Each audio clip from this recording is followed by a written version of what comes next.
നമസ്കാരം. Roses tasty ഹൗസിന്റെ പുതിയൊരു വീഡിയോയിലേക്ക് എല്ലാവർക്കും സ്വാഗതം. അപ്പൊ ആദ്യമായിട്ട് തന്നെ ഈസ്റ്ററിന്റെ എല്ലാവിധ മംഗളങ്ങളും പ്രാർത്ഥനാപൂർവ്വം എൻ്റെ എല്ലാ ഫ്രണ്ട്സിനും എൻ്റെ റിലേറ്റീവ്സിനും എൻ്റെ എല്ലാ സബ്സ്ക്രൈബേഴ്സിനും ഞാൻ നേരുന്നു. അപ്പം ഈസ്റ്ററിന് വലിയ ആഘോഷങ്ങളൊന്നും ഇല്ല. നമുക്ക് COVID-19 പ്രശ്നമാണ്. എല്ലാവരും തന്നെ ലോക്ക്ഡൗണിലാണ്. അപ്പം നമുക്ക് വലിയ ആഘോഷങ്ങളൊന്നും ഇല്ല. എങ്കിൽ പോലും ഞാൻ ഒരു നോൺ വെജിന്റെ റെസിപ്പി ആയിട്ടാണ് ഇന്ന് വന്നിരിക്കുന്നത്. വേറൊന്നുമല്ല, നമ്മുടെ മലയാളികളുടെ ഏറ്റവും പ്രിയപ്പെട്ട വിഭവമായ ബീഫ് കൊണ്ടുള്ള ഒരു ബിരിയാണിയുടെ റെസിപ്പിയാണ്. ബീഫ് ദം ബിരിയാണിയാണ് ഞാനിവിടെ ചെയ്യുന്നത്. അപ്പം നേരത്തെ ഒന്നും എനിക്ക് അങ്ങനെ ബിരിയാണി ഒന്നും ഉണ്ടാക്കിയിട്ടുണ്ട്, ഒരുപാട് ട്രൈ ചെയ്തിട്ടുണ്ട്, പക്ഷെ അത്ര സക്സസ്ഫുൾ ആയിട്ടില്ല. അപ്പം ഇതിപ്പം എൻ്റെ ബിരിയാണിയുടെ റെസിപ്പി എന്ന് പറഞ്ഞാൽ വേറെ ആരുടെ അല്ല, എൻ്റെ മദറിൻലോയുടെ റെസിപ്പിയാണ്. പുള്ളിക്കാരത്തി ചെയ്യുന്നത് കണ്ടിട്ടാണ് പിന്നീട് ഞാൻ ഉണ്ടാക്കി നോക്കിയപ്പോഴത്തേക്ക് സക്സസ് ആയത്. ഭയങ്കര ടേസ്റ്റ് ആവട്ടോ. മമ്മിയുടെ ബിരിയാണി ഭയങ്കര ടേസ്റ്റാണ്. അതിൽ കുറച്ച് ചെറിയ ചെറിയ വ്യത്യാസങ്ങൾ ഞാൻ വരുത്തിയിട്ടുണ്ട്, പക്ഷെ രീതികളെല്ലാം അത് തന്നെയാണ്. അതിനുശേഷമാണ് ഞാൻ ബിരിയാണി ഉണ്ടാക്കാൻ പഠിച്ചത്. അപ്പം എല്ലാവരും തയ്യാറാക്കി നോക്കുമെന്ന് വിചാരിക്കുന്നു ഈ പ്രാവശ്യത്തെ ഈസ്റ്ററിന്. അപ്പം നമുക്കിന്ന് ചെയ്യുന്നത് എങ്ങനെയാണെന്ന് നോക്കിയിട്ട് വരാം.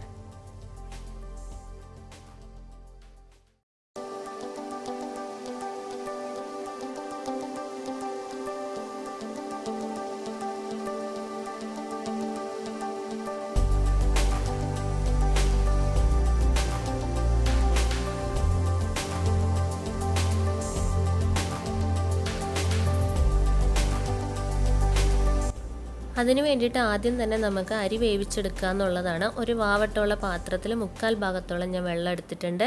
ഇതിലേക്ക് നമുക്ക് കുറച്ച് സ്പൈസസ് ചേർത്ത് കൊടുക്കാം. അത് 2 ചെറിയ കഷ്ണം കറുവാപ്പട്ട, 2 ചെറിയ ഗ്രാമ്പു, 3 ഏലക്കായ, ഒരു 5-8 കുരുമുളക്, കുറച്ച് പെരുംജീരകം. ഇത്രയും സ്പൈസസ് ആണ് ഞാൻ ചേർത്ത് കൊടുക്കുന്നത്. എല്ലാവരും പെരുംജീരകം ചേർത്ത് കൊടുക്കാറില്ല. ഞാൻ പെരുംജീരകം ചേർത്ത് കൊടുക്കും, ഒരു പ്രത്യേക ടേസ്റ്റാണ്. അതിലേക്ക് ഒരു ബേ ലീഫ് കീറി അതും കൂടി ഞാൻ ഇട്ട് കൊടുക്കുന്നുണ്ട്. നന്നായിട്ട് തിളക്കട്ടെ. തിളച്ച് കഴിയുമ്പോഴത്തേക്ക് അരിയാണ് ചേർത്ത് കൊടുക്കുന്നത്. അരി വന്നിട്ട് ഞാൻ കുതിർത്ത് വെച്ചിരുന്നു 15 മിനിറ്റ്. ഇത് 2 ഗ്ലാസ് അരിയുണ്ട്. ഒരു 4 അല്ലെങ്കിൽ 5 പേർക്കൊക്കെ കഴിക്കാനുണ്ടാവും. അതായത് നമ്മൾ ഇതും കൂടെ മിക്സ് ചെയ്യുമ്പോഴേ, ബീഫും കൂടെ മിക്സ് ചെയ്യുമ്പോഴത്തേക്ക് നമുക്ക് അത്രയും ക്വാണ്ടിറ്റി ഉണ്ടാവും. ഒരു 5 പേർക്ക് കഴിക്കാനുള്ള ക്വാണ്ടിറ്റി ഉണ്ട്. അത് നമുക്ക് ചേർത്ത് കൊടുക്കാം. നന്നായിട്ട് തിളക്കട്ടെ. തിളച്ചതിന് ശേഷം 2 ടേബിൾ സ്പൂൺ ഞാൻ ഗീ ചേർത്ത് കൊടുക്കുന്നുണ്ട്. നെയ്യ് ചേർത്ത് കൊടുക്കുന്നത് നമ്മുടെ ചോറ് തമ്മിൽ ഒട്ടിപ്പിടിക്കാതിരിക്കാൻ വേണ്ടിയിട്ടാണ്.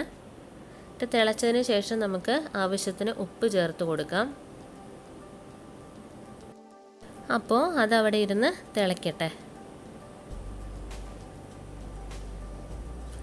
ഇടയ്ക്കൊന്ന് ഇളക്കി കൊടുത്താൽ മതി. ഇടയ്ക്ക് നോക്കണം, പെട്ടെന്ന് വെന്ത് പോകുന്നൊരു സാധനമാണ്. ഇവിടെ ഞാൻ ബീഫ് എടുത്തിട്ടുണ്ട്. ബീഫ് വന്നിട്ട് 750 ഗ്രാം ഉണ്ട്. വേവിച്ചെടുത്തതാണ്. ഞാൻ നമ്മുടെ ബീഫിൻ്റെ റോസ്റ്റിൻ്റെ റെസിപ്പിയിൽ ഞാനത് വേവിക്കുന്ന രീതിയൊക്കെ വെച്ചിട്ടുണ്ട്. വീണ്ടും ഞാൻ ഇതിൽ ഇടാതിരിക്കുന്നത് വീഡിയോയ്ക്ക് ലെങ്ത്ത് കൂടി പോകണ്ടെന്ന് വിചാരിച്ചിട്ടാണ്. വേണമെന്നുള്ളവർ അത് പോയി നോക്കുക. ഡിസ്ക്രിപ്ഷൻ ബോക്സിൽ ഞാൻ ഇടാം അതിൻ്റെ ലിങ്ക്. ഇത് ഏകദേശം ആയിട്ടുണ്ട് ഈ സമയത്ത്. ഇത് നിങ്ങൾക്ക് ഇങ്ങനെ കുഴികളുള്ള വലിയ പാത്രം ഉണ്ടെന്നുണ്ടെങ്കിൽ അതിലേക്ക് ഊറ്റിയെടുക്കാം. ഇനി അതൊന്നും ഇല്ലാത്തവരാണെന്നുണ്ടെങ്കിൽ അടച്ചിട്ട് തന്നെ ചെയ്യാൻ, കുഴപ്പമില്ല. നമ്മൾ സാധാരണ ചോറ് അടയ്ക്കുന്ന പോലെ. അങ്ങനെ അടയ്ക്കുന്നവർ ഒരു 80% വേവ് ആകുമ്പോൾ തന്നെ എടുത്ത് മാറ്റുക, അത്രയേ ഉള്ളൂ. ഇനി നമുക്ക് ഒരു പാൻ അടുപ്പത്ത് വെച്ചിട്ട് ഞാനൊരു 6 ടേബിൾ സ്പൂൺ നെയ്യാണ് ചേർത്ത് കൊടുക്കുന്നത്. ആ നെയ്യിലേക്ക് നമുക്ക് കുറച്ച് കാഷ്യൂ നട്ട്സ് ഒന്നിട്ട്, കാഷ്യൂ നട്ടും അതേപോലെ തന്നെ കുറച്ച് കിസ്മിസും കൂടെ ചേർത്തിട്ട് ഒന്ന് ഫ്രൈ ചെയ്തെടുക്കാം.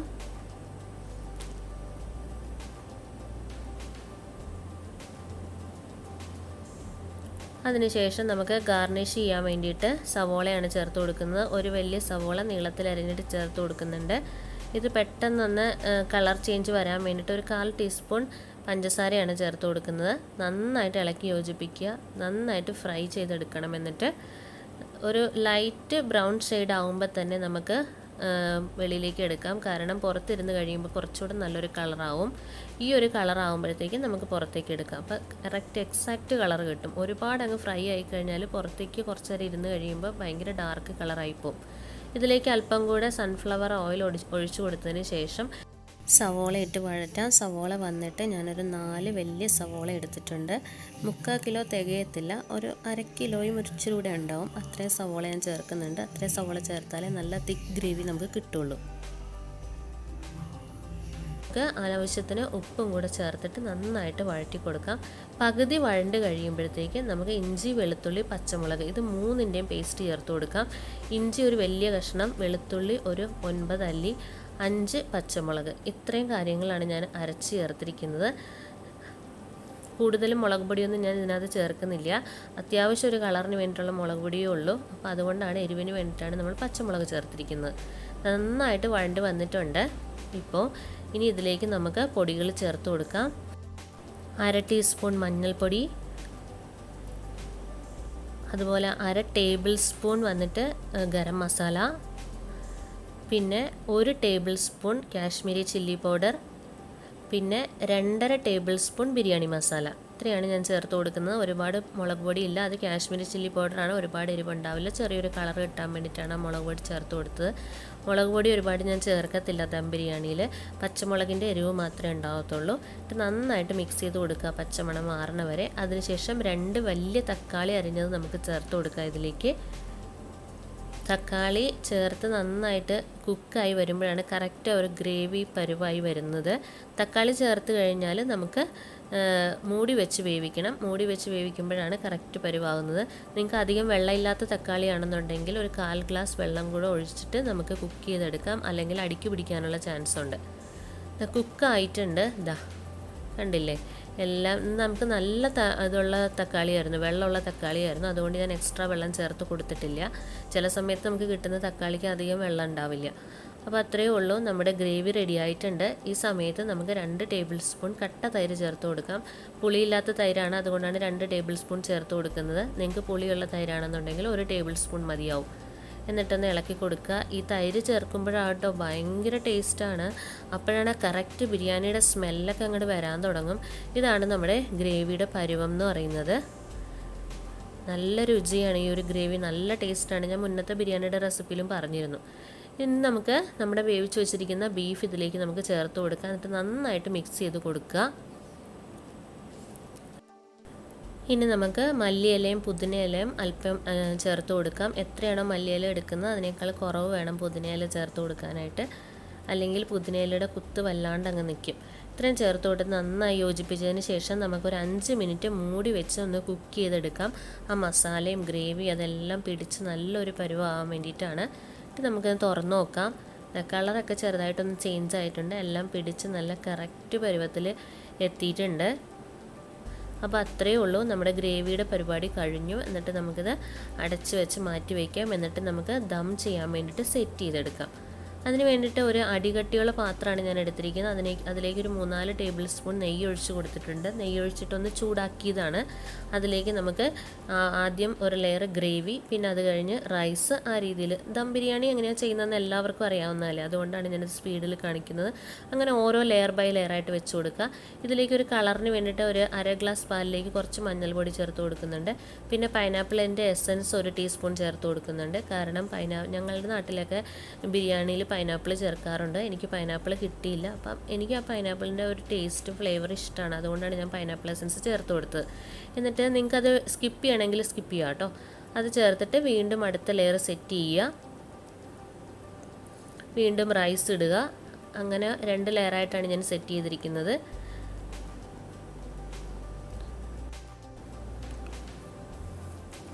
അങ്ങനെ ഓരോ ലെയർ സെറ്റ് ചെയ്ത് കൊടുക്കുക. അതിനുശേഷം നമുക്ക് ഗാർണിഷ് ചെയ്യാനായിട്ടുള്ളത് ചെയ്ത് കൊടുക്കാം. അത് വന്നിട്ട് ആദ്യം നമ്മൾ ഫ്രൈ ചെയ്ത് വെച്ചിരിക്കുന്ന സവോള, പിന്നെ കാഷ്യൂനട്ടും കിസ്മിസും ചേർത്ത് കൊടുക്കുന്നുണ്ട്. പിന്നെ മല്ലിയില, പുതിനയില അത് ചേർത്തിട്ടൊന്ന് സെറ്റ് ചെയ്ത് കൊടുക്കാം. അത്രയേ ഉള്ളൂ, കഴിഞ്ഞു.